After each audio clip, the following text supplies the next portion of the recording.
I am Jasmine Rapley with Scripture Central, and I'll be chairing this half of the morning session. Next up, we are going to have David Calabro, and he will be speaking on, let me pull it up, sorry. Abraham and the Bishop's Throne. Abraham and the Bishop's Throne. So David himself is a visiting professor at Brigham Young University, of Ancient Scripture at Brigham Young University. He holds a PhD in Near Eastern languages and literatures from the University of Chicago. His research deals with issues of culture and religion, including topics such as nonverbal communication, apocryphal literature, and magic. David lives in Provo, Utah. He and his wife, Ruth, have 7 children, and the title of his presentation is Abraham on the Bishop's Throne, Egyptian Christianity and the Book of Abraham. Now we'll turn the time over to David.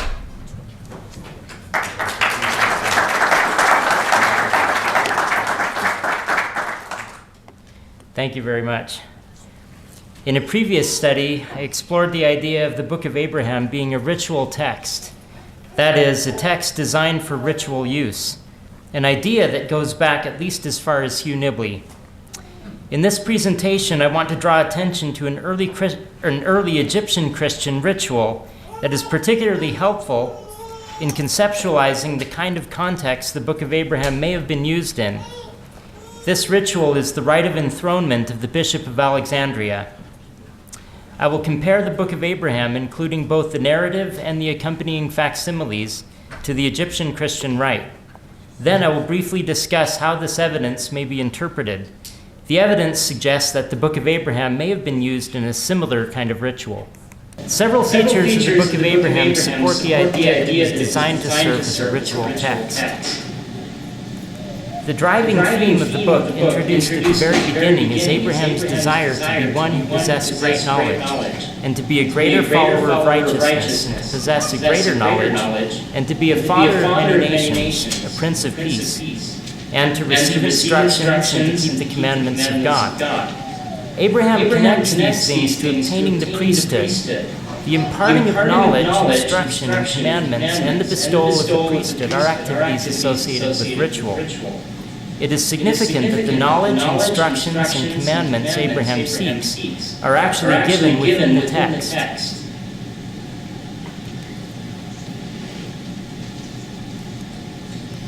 And it's not advancing again. There we go. Okay. Yeah. Another ritual activity, covenant making, features prominently in the Book of Abraham. In Abraham 2:8-10, God makes a covenant with Abraham, at the same time promising that Abraham's seed will bear this ministry and priesthood unto all nations. And as many as receive this gospel shall rise up and bless thee as their father. The phrase, this ministry, continues the theme of God's promise to make Abraham a minister to bear his name, which is introduced in Abraham 1:19 and 2:6. However, in this phrase, together with this priesthood and this gospel, which do not have any obvious antecedents in the text, it could be that something belonging to the ritual context is being referenced. Those who receive this gospel, then, will be the participants who shall rise up and bless thee as their father, a ritual action. This clause, with the word shall, should be considered an audience-inclusive directive, which is a feature found in other ritual texts. Abraham's encounter with God and vision of the divine council and the creation in Abraham 3-5 contains many hints of a ritual context. In view of the proportion of space devoted to this episode in the narrative, it appears highly significant. The episode takes place at the border of Egypt, which suggests that it serves a liminal or threshold function. In the course of the encounter, the Lord places his hand upon Abraham's eyes, after which Abraham receives a supernatural vision of the cosmos. This, I think, connects well with Don Bradley's presentation just earlier. This gesture is found elsewhere in the Scriptures only in Genesis 46:4, as the gesture performed on the dead. As he receives the Lord's gesture, Abraham could be understood as symbolically passing through death, as would be fitting at the liminal point of an initiation ritual. The themes of death and rebirth feature prominently in the context here, both in the main narrative and in the nested narrative of the primordial history as shown to Abraham with Adam and Eve. In facsimile 2, let's see. Again, can you help it advance? There we go. Thank you. In facsimile 2, the hieroglyphs in figures 8 through 11 refer to the creation of heaven, earth, and the duat, its great waters. Likewise, the book of Abraham describes the creation of the heavens and the earth, Abraham 4:1, and of the great waters from which the land emerged, Abraham 4:9 through 10. The explanation accompanying these figures in facsimile 2 points once again to a ritual context, saying that they are to be had in the holy temple of God. The scene depicted in facsimile 3, in which the enthroned Abraham is imparting knowledge to a group of Egyptians, is full of elements indicating a sort of ritual drama. This is suggested, first of all, by the positions and gestures of the people in the scene. The enthroned Abraham resembles the figure identified in facsimile 2 as God sitting upon his throne. In the ancient Egyptian context, this figure would be identified as Osiris, which coincides with the fact noted by John Gray and others that several ancient Egyptian sources identify Abraham with Osiris. Apparently, Abraham takes on the role of God as he quotes the things God told him in Abraham 3. This kind of blurring of roles is a common feature of ritual texts, as I have discussed elsewhere. What kind of ritual context would the Book of Abraham belong in? It is reasonable to assume that the ritual context has something to do with the book's leitmotif, which is Abraham's quest for the priesthood. At the beginning of the record, he states that through his righteous desires, he eventually became a rightful heir, a high priest, holding the right belonging to the fathers. That this statement is a summary rather than a chronological beginning to the record is clear from what follows. I sought for mine appointment unto the priesthood, according to the appointment of God unto the fathers concerning the seed. In other words, he requested to be ordained by his father and paternal relatives, but, he says, they utterly refused to hearken to my voice.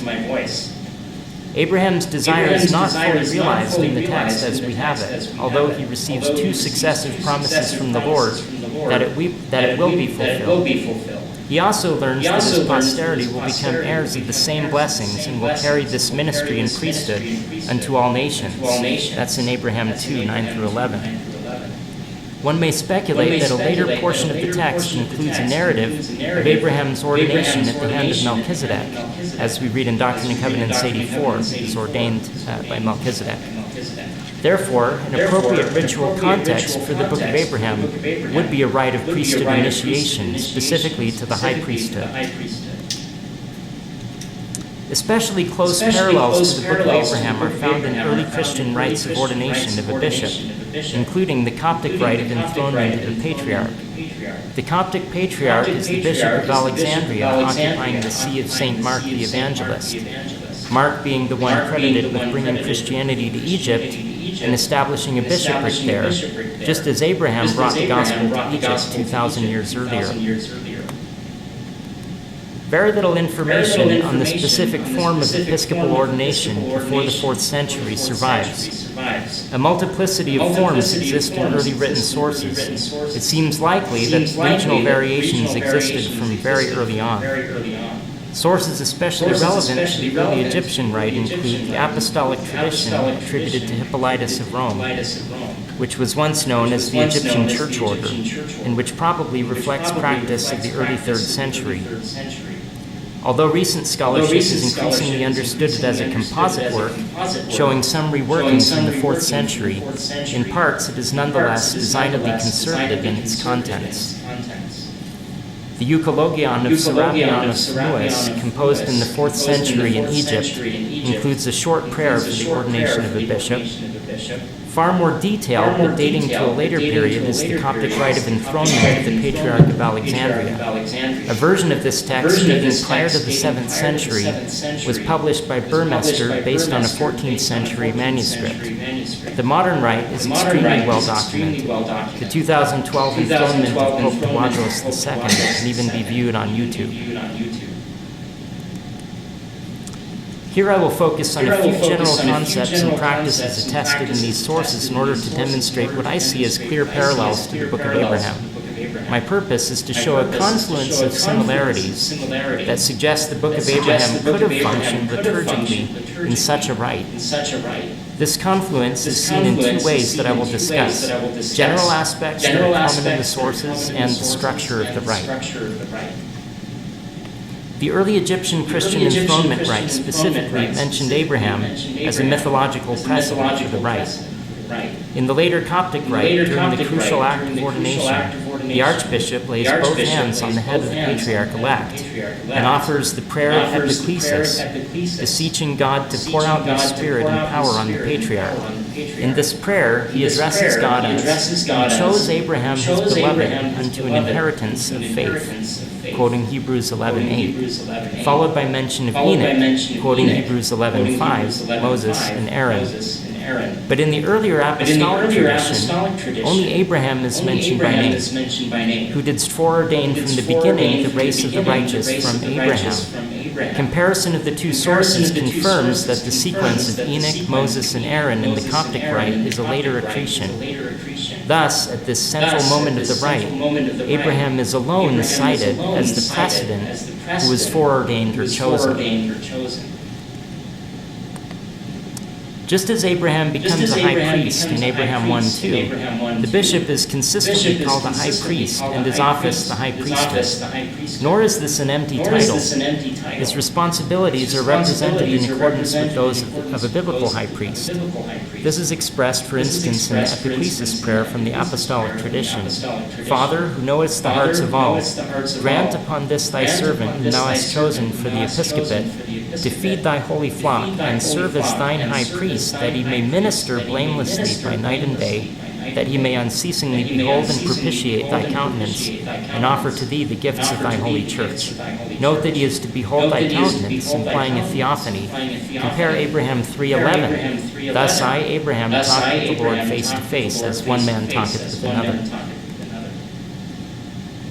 The role of a follower of righteousness, in which Abraham is the quintessential example, is enjoined in the New Testament upon Timothy, who was Bishop of Ephesus.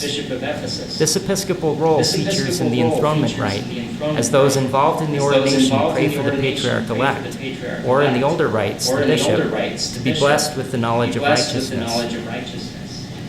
The collocation of knowledge and righteousness here recalls Abraham 1:2, desiring also to be one who possessed great knowledge, and to be a greater follower of righteousness, and to possess a greater knowledge. The episcopal role of the patriarch is often described in terms of fatherhood. This comes through clearly in the Coptic enthronement rite, in which the patriarch-elect is referred to as a father. Abraham is similarly described not only as a literal father of many nations, but also as the father of the faithful.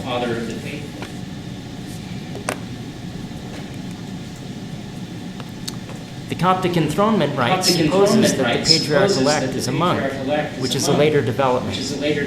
In earliest Christianity, the bishop was to be the husband of one wife, according to 1 Timothy 3:2. And the Book of Abraham includes an account of Eve being created as a helpmeet for Adam. In fact, this is where our current text ends.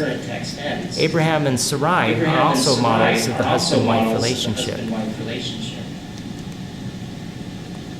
The early sources give only meager indications of how the enthronement rite was laid out in the physical space of the church. But modern performances of the enthronement of the Patriarch of Alexandria provide a more complete idea of how the rite may have been staged in earlier times. It seems that the two major stages of the rite would utilize the two major axes of the church's cross-shaped design. During the first part of the rite, the patriarch-elect would be positioned on the ambon before the hypostasis, facing eastward toward the altar, so his back is towards the congregation. He's facing back towards the altar. The The senior bishop officiating in the rite would also pray toward the east, and then would turn west to sign the patriarch-elect and make pronouncements.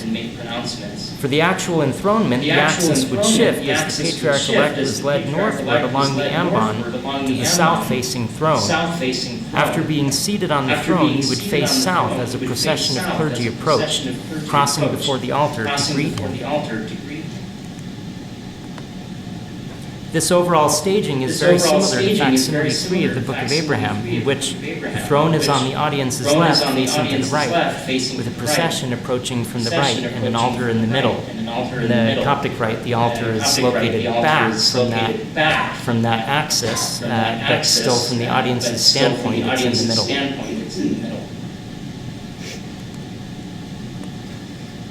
The Coptic enthronement rite begins with the patriarch-elect being bound in fetters and brought to the Angelion Church in Alexandria.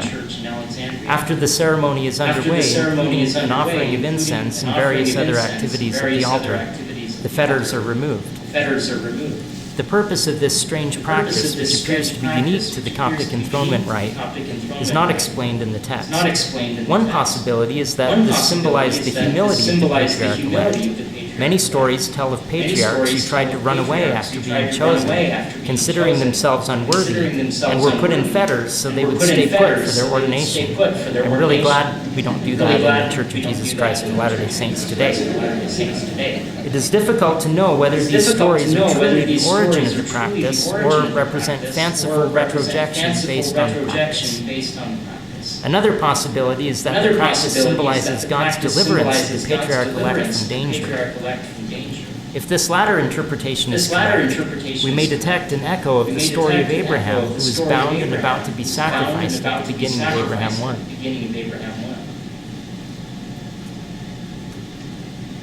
After his prayers for deliverance, the record states, "And the Lord hearkened and heard, and he filled me with the vision of the Almighty, and the angel of his presence stood by me, and immediately unloosed my bands."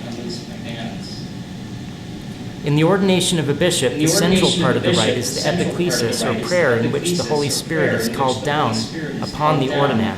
The physical action accompanying this prayer is usually the imposition of the hand on the ordinand. This is equivalent to the laying on of hands in the Church of Jesus Christ of Latter-day Saints. But in most cases, the ancient Christian churches used one hand. Many elements of the epiclesis resonate with parts of the Book of Abraham, especially the theophany in Abraham 2, 6-11. The imposition of the hand itself recalls the Lord's promise, "My hand shall be over thee." In Hebrew, Greek, and Coptic, there is not a clear distinction between over and upon, but a single preposition denotes both concepts. Moreover, in Coptic, the preposition hegen, upon or over, literally means upon the head of. This is the preposition used in the enthronement rite to describe the officiator putting his hand upon the head of the ordinand. Thus, the Lord's gesture in Abraham 2:8 could be understood as an action of hand placement similar to what we see in the ordination rite. The union of the imposition of the hand with the notion of the Spirit descending upon the ordinand also resonates with the Book of Abraham. The epiclesis prayer calling down that divine power is uttered by the officiator as he lays his hand upon the ordinand's head. "And now pour forth that power which is from thee," according to the apostolic tradition, or pouring out upon him from the authoritative spirit of thine own knowledge in the Coptic enthronement rite.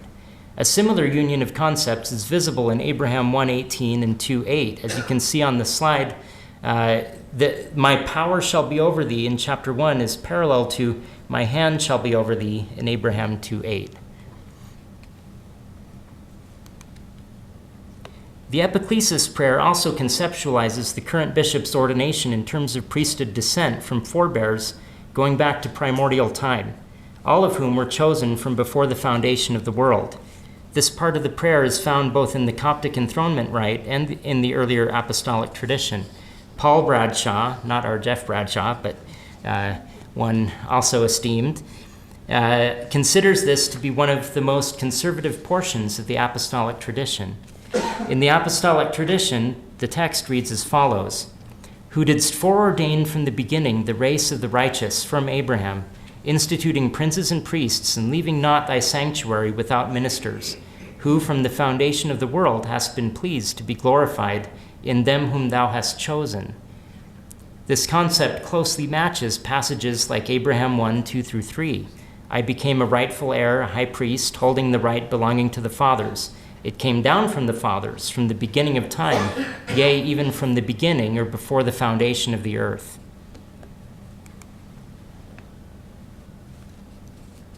In some early versions of episcopal ordination, the imposition of the hand is replaced by the holding of a gospel book over the head of the ordinand. In the Coptic enthronement of the Patriarch, the imposition of the gospel occurs together with the imposition of the hand. Much has been written on the possible origin of this practice and its meaning. For the present purposes, it is interesting to note that the Book of Abraham mentions this gospel in close proximity to the imposition of the Lord's hand. And thou shalt be a blessing unto thy seed after thee, that in their hands they shall bear this ministry and priesthood unto all nations, and I will bless them through thy name. For as many as receive this gospel shall be called after thy name, and shall be accounted thy seed, and shall rise up and bless thee as their father. As we noted before, this reference to this gospel doesn't seem to refer to something else in the text. It could refer to something outside of the text in the rite accompanying it. Here, this gospel is related to this ministry and priesthood, which Abraham's posterity will bear unto all nations. It is possible to imagine here a rite involving a physical book to which the phrase "this gospel" would refer.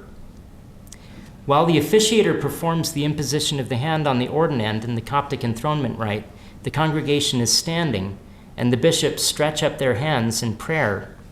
A context like this could be part of what God is referring to when he promises Abraham that as many as receive this gospel shall rise up and bless thee as their father. The rites of clothing and enthronement performed on the patriarch at the end of the enthronement rite are in many ways parallel to the scene represented in Abraham facsimile 3 and described in the accompanying explanation. Before the clothing takes place, the prayers of the rite mention God clothing the ordinand, symbolic of his high priestly role. Thou hast clothed him with the robe of thy holy vesture of thy glory, and hast set a crown upon his head. The clothing itself takes place in two stages. First is the clothing with the standard vestments of the clergy, including the sticarion, a robe, the orarion, a sort of sash, and the phelonion, a mantle. Immediately prior to the enthronement is a second investiture, including the white strip of cloth known as the lention, a different robe, and other vestments. It is at this second stage that the ordinand receives the two emblems that he is to hold in his hands, the small cross, which is for the presidency, and the iron rod, which is the staff. These are also described as the staff and the rod of dominion. The vestments and handheld emblems are uncannily similar to the Osiris figure in facsimile 3, figure 1, who wears a robe, a mantle, and an elaborate headdress and holds in his hands a crook and flail. The explanation identifies this as Abraham with a crown upon his head representing the priesthood, as emblematical of the grand presidency in heaven, with the scepter of justice and judgment in his hand. Finally, the patriarch is enthroned. This begins with the officiating bishop coming down from the throne. He and another bishop each take one of the ordinand's hands to lead him up and seat him on the throne. The leading by the hand is promised as a divine action in the prayer accompanying the investiture prior to the enthronement. His right hand shall guide thee wonderfully at all times. Facsimile 3 also portrays the leading by the hand, but it is the initiate Shulam who is led, receiving the same gesture God promised to Abraham in Abraham 1:18, I will lead thee by my hand. The enthroned patriarch is obviously similar to Abraham in facsimile 3, who is shown sitting upon Pharaoh's throne. Both the Coptic enthronement rite and the Book of Abraham seem to embody a cyclical process in which the initiate eventually sits on the throne, taking the place of the former occupant. The enthroned initiate then acts in the divine role as a minister of salvation to others. You can't see that whole table, but it will be in the published version. So we can see a broad similarity in the sequence of the episcopal ordination rite and of the narrative of the Book of Abraham.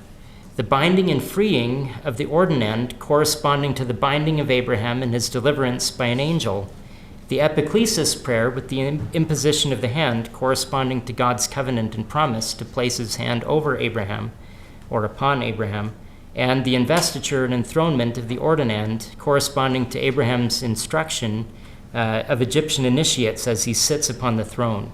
The specific similarities are shown in the table, which you will see in the published version. Now I conclude with a few thoughts about what all of this means for our understanding of the Book of Abraham. One way of interpreting these similarities is to assume that the original ritual context of the Book of Abraham, or perhaps the Book of Abraham itself, influenced the development of the early Egyptian Christian ordination rite. This would then be one among many indications of the survival of traditions related to the Book of Abraham into later periods of Coptic Christianity. However, the similarities are tight enough to suggest that an early Egyptian Christian enthronement rite was itself the ritual context for the Book of Abraham. If this latter possibility is correct, it would suggest that the Book of Abraham reached its final form a few centuries later than the Ptolemaic period from which the surviving Joseph Smith papyri originate. Further research is called for to establish whether this could have been the case. Thank you.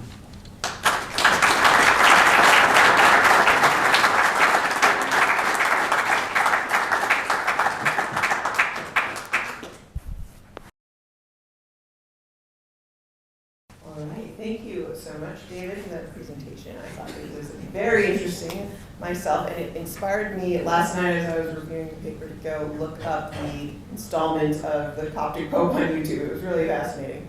I loved it. All right, we've got a couple questions here for you.